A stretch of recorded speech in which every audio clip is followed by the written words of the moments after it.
Hello guys, good evening. तो अभी बहुत खूबसूरत सनसेट का व्यू। और हम हैं बिंचर वाइल्ड लाइफ सेंचुरी के खूबसूरत गांव रिसाल में। तो ये खूबसूरत गांव बिंचर के अंदर है और इस गेस्ट हाउस में हम रुके हुए हैं। और ये पूरा जो है गांव का खूबसूरत नज़ारा। और ये देखिए आप, क्या खूबसूरत वैली और बहुत बढ़िया प्यारा डेंस फॉरेस्ट है। पूरा ओक, रोडोडेंड्रॉन्स, काफल के पेड़, पाइन्स।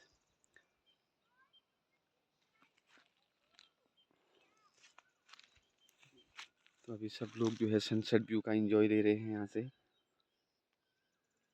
हमारा ग्रुप, कोई बच्चे आगे चले गए हैं, कोई सब बैठे हुए हैं।